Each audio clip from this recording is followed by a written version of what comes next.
And thank you for joining me today. I wanted to bring this to you. I was looking at TV last night. I was scrolling through the channels, and I happened to scroll to a channel where Tyler Perry was speaking, and he was talking about his childhood and some things that happened to him, and he was talking about business things and his encouragements and how he recognized certain things that would be beneficial to him.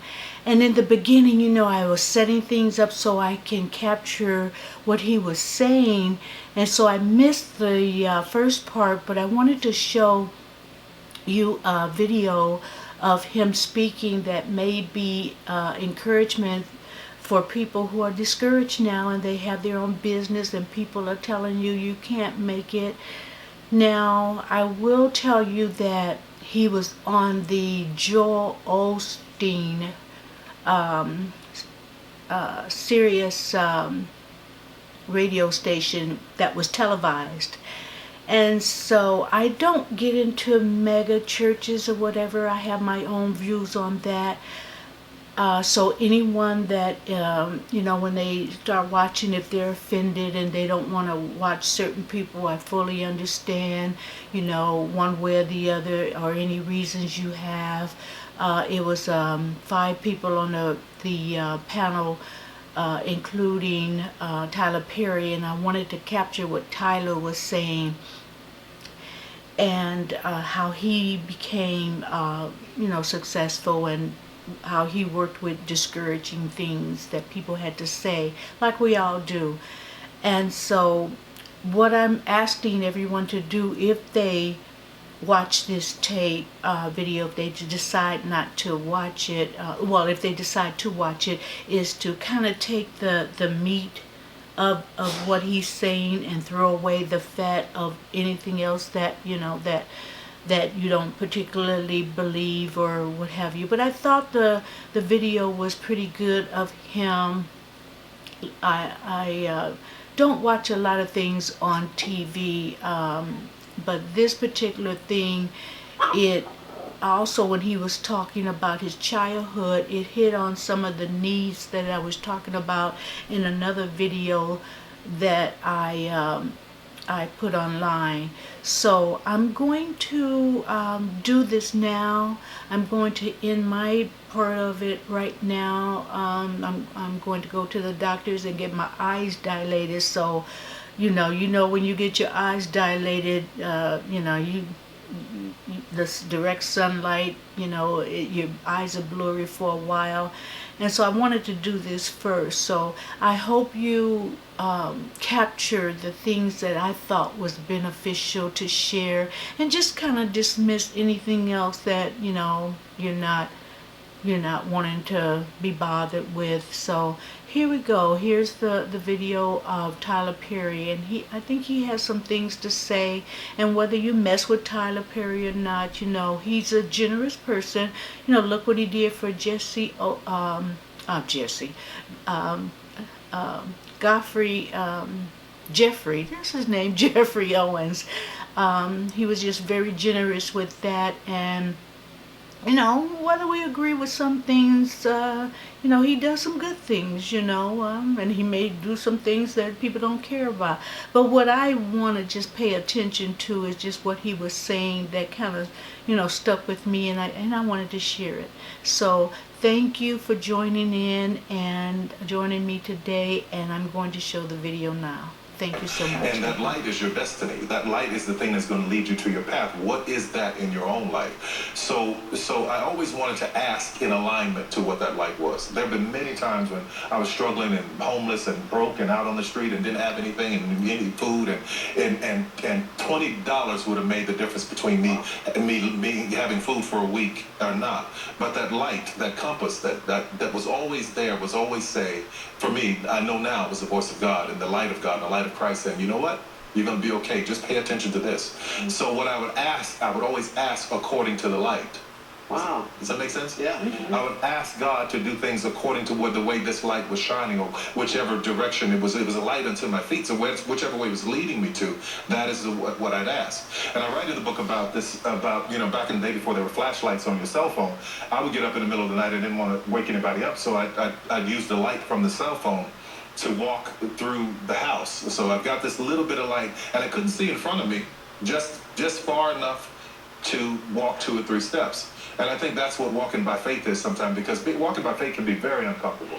How did you overcome that feeling of not feeling worthy? You wrote about it in your book. I didn't even know I had a gift to write. So when I started writing my first characters, I kept thinking, why is, I would write a line and the character would say, I'm moving over here. And I'd say, well, why is the character moving over there? So you always search for the motivation. So my writing became my therapy. I started searching for the motivation in everything in my life. And I started thinking about my mother, how she stayed with this man. No matter what happened, she would not leave. She stayed by his side, and she loved him to the day she died. She loved, and I just couldn't understand why she would stay in this abuse. And I had come to a point where I was doing pretty well. I could have moved out of the house. She still stayed. And then one day I'm praying, like, God, what is this? And the word came to me, she didn't feel worthy. Wow. And if you live in a place where you don't feel worthy, then you can't allow any good thing to come into your life. Every good thing, you find a way to self-sabotage it in the back of your mind. You may be saying, oh yes, I want this for sure, I want this for sure. But that unworthiness, and that comes from what something mama said or daddy said, or childhood, or bullying, or abuse. So you carry all that into adulthood, and you don't feel worthy. And I in searching my own motivations, I realized very early on that I didn't think I was worthy.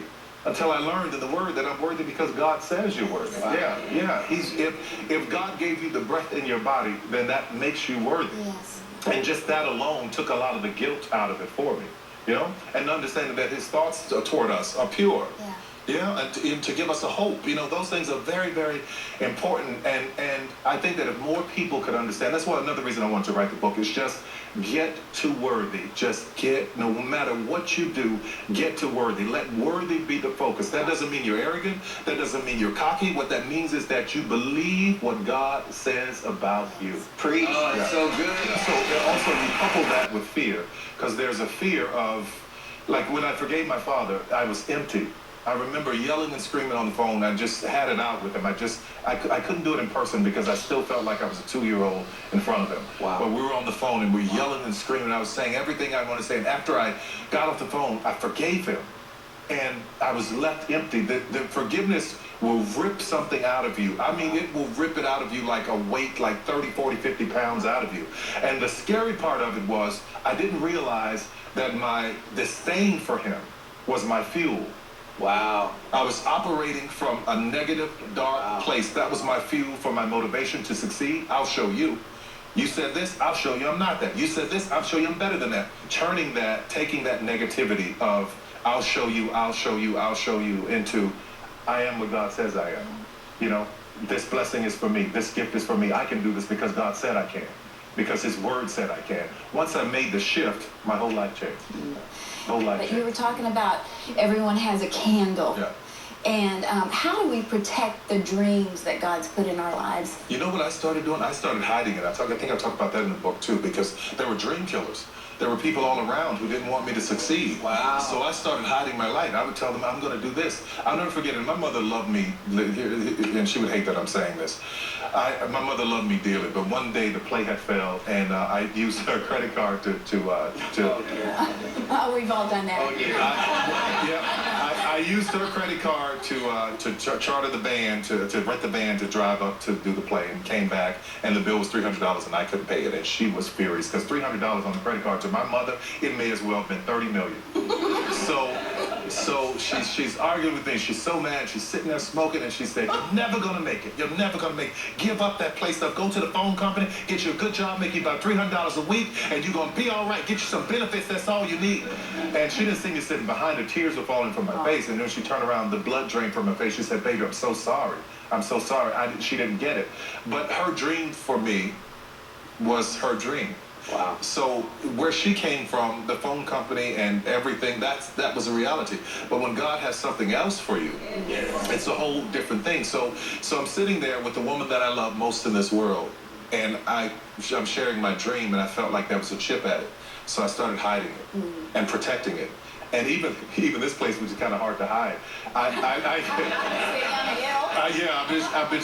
let me sit it over here and protect it and nurture it while it's fledgling, so that it can find its feet and grow, because it's been such a blessing to so many people. So it's I think very important that if you are sharing your dream with a lot of people and you're getting a lot of negativity and naysayers saying that you can't, you'll never do it, even if that person is in your house and in your bed that you've been married to for years, sometimes you have to hold that and go, okay, I'm going to keep this bit over here for myself, and I'm going to dream this dream. Wow.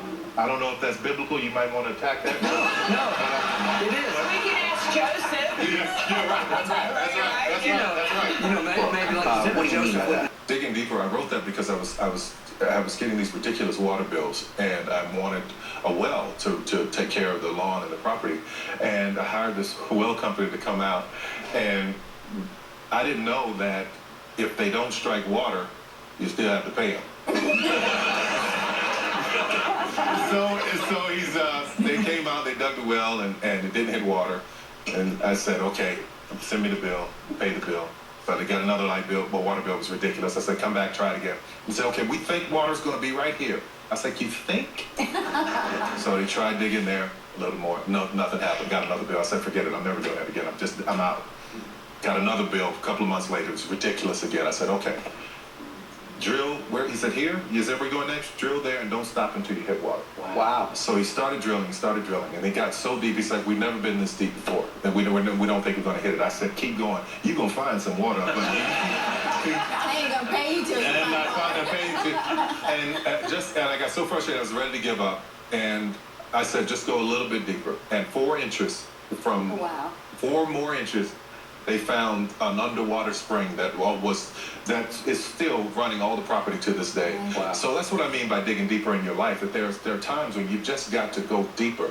Just when you're invested in something and you feel that strongly, this is what God has for you. This is what I'm supposed to be doing, and it's as second nature to you as breathing is. Wow. When you know, it's like nobody tells you to breathe. So this gift, this thing is in you, and nobody has to tell you or encourage you about it. Even though you have to encourage yourself, it's always there. My favorite thing about the mantra of the studio is a place where even dreams believe, because there was a time when Joseph, right? Yeah. Was everything was falling apart in his life, and the dream had to believe for him. So I believe that there are moments where your dream will come through other people and encourage you. Hey, have you ever thought about that? Or you riding down the street. I was pulling out a studio the other day, and I was just a little overwhelmed with everything. And there's this big, huge graffiti sign on a train. Says, trust God, pray. I'm like, okay. So digging deeper means just don't stop until you get it. And sometimes you might be that 4 inches away from what you're believing for. That's right. That's right. Does everybody have a dream? Does everyone have the potential for that kind of thing? Do you believe everyone has that? I believe so. I do. I truly believe that. I think everybody has a dream, and sometimes the dreams are just, they may be small to some, but huge to them. And it takes a strong person with a strong will and a strong knowledge of who they are, of understanding being worthy and understanding what God says about you to keep going to make that happen. What do you want somebody to walk away with after reading your book? Just to know this, because a lot of these stories are deeply personal. Just to know that if I went through this and I made it to a higher level, even though I feel like there's higher for me to go, if I made it, you can too. What is your higher? What is your higher in your life? What is the next step in love and finances and family and friendships and whatever? What is that for you? Whatever that is for you, reach for that. Pray for that, strive for that, fast for that, ask God for that. Don't stop pushing until you get to that. That's what I want people walking away with, that kind of encouragement. You know, when we left Mama, she was in the front seat, you were in the back seat. She was griping about a $300 bill.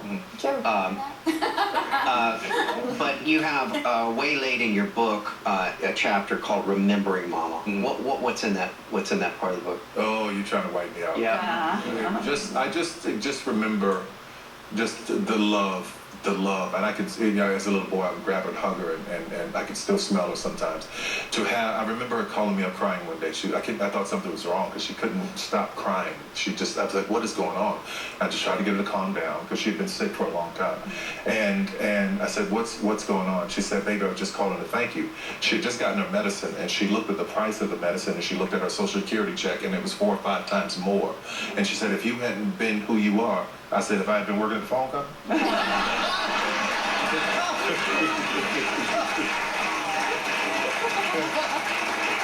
She said, if you hadn't been who you are, I don't know where I would be. We shared a beautiful moment that day, and she lived in a fine house that she never ever thought she would live in. And I'll never forget, she and my aunt were sitting at a table, and she says to my aunt, I always wanted to live like Miss Chancellor from the Young and Restless. And she turns to my aunt and she says, you know, that makes you Jill, my maid. So she was wonderful. She's wonderful. So wonderful. But yeah, remembering her and what she taught me and the lessons that I've had. And just, I thank God that I had the love of a mother. And I feel so sorry for the people who don't. Yeah.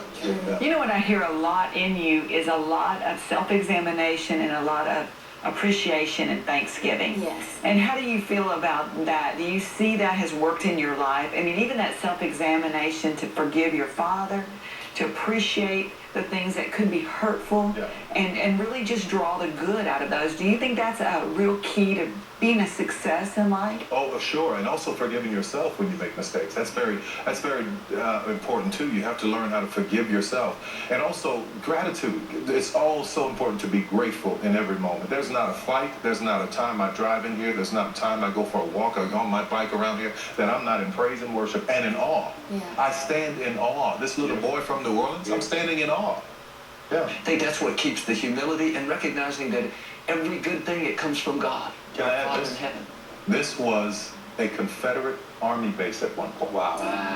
A Confederate Army base where there was a fight in this country for slavery.